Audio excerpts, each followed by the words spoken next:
പനി ബാധിച്ച് ഡൽഹി എയിംസ് ആശുപത്രിയിൽ ചികിത്സയിൽ കഴിയുന്ന ബിജെപി ദേശീയ അധ്യക്ഷൻ അമിത് ഷായെ പരിഹസിച്ച് കോൺഗ്രസ് നേതാവും എംപിയുമായ ബി.കെ. ഹരിപ്രസാദ് രംഗത്ത്.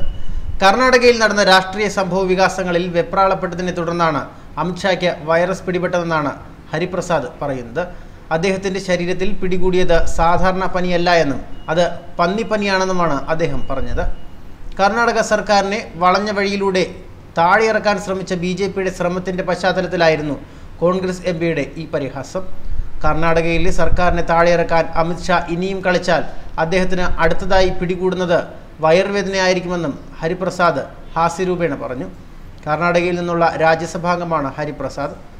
കർണാടകയിൽ ബിജെപി നടത്താനിരുന്ന കുതിരക്കച്ചവടം കോൺഗ്രസ് നേതൃത്വം പൊളിച്ചിരുന്നു. തങ്ങളുടെ എംഎൽഎമാരെ വശത്താക്കാൻ ബിജെപി ശ്രമിച്ച മാതൃകയിൽ തന്നെ കോൺഗ്രസ് JDS സഖ്യവും തന്ത്രങ്ങൾ മെനഞ്ഞു. വിമത എംഎൽഎമാർക്ക് മന്ത്രിസ്ഥാനം വാഗ്ദാനം നൽകിയായിരുന്നു കോൺഗ്രസ് ബിജെപിയുടെ പദ്ധതി പൊളിച്ചത്. ഇന്നലെയായിരുന്നു ബിജെപി ദേശീയ അധ്യക്ഷൻ അമിത് ഷായെ പനിയെ തുടർന്ന് എയിംസ് ആശുപത്രിയിൽ പ്രവേശിപ്പിച്ചത്. അമിത് ഷായ്ക്ക് H1N1 പനി ബാധിച്ചതായാണ് സ്ഥിരീകരണം.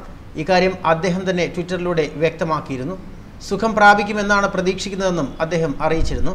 ചൊവ്വാഴ്ച അഹമ്മദാബാദിലെ ജഗന്നാഥ ക്ഷേത്രത്തിൽ ദർശനം നടത്തവെയാണ് അമിത് ഷായ്ക്ക് സുഖമില്ലാതായത്. നെഞ്ചിലെ അസ്വസ്ഥത, ശ്വാസതടസ്സം എന്നിവ അനുഭവപ്പെട്ടതിനാൽ ആശുപത്രിയിൽ എത്തിക്കുകയായിരുന്നു. എയിംസ് ഡയറക്ടർ രൺദീപ് ഗുലേറിയയുടെ നേതൃത്വത്തിലുള്ള ഡോക്ടർമാരുടെ സംഘം അമിത് ഷായുടെ ആരോഗ്യനില പരിശോധിച്ചു വരികയാണ്. പശ്ചിമബംഗാളിൽ തെരഞ്ഞെടുപ്പ് പ്രചരണത്തിന്റെ ഭാഗമായി അമിത് ഷാ പങ്കെടുക്കുന്ന റാലികൾ ബിജെപി നടത്താൻ തീരുമാനിച്ചിരുന്നു. ജനുവരി 20-ന് ആദ്യ റാലി നടത്താനായിരുന്നു നിശ്ചയിച്ചിരുന്നത്. പശ്ചിമബംഗാൾ മുഖ്യമന്ത്രി മമതാ ബാനർജിയുടെ മെഗാ ഷോയ്ക്ക് പിന്നാലെയാണ് അമിത് ഷായുടെ റാലി നടത്താനിരുന്നത്.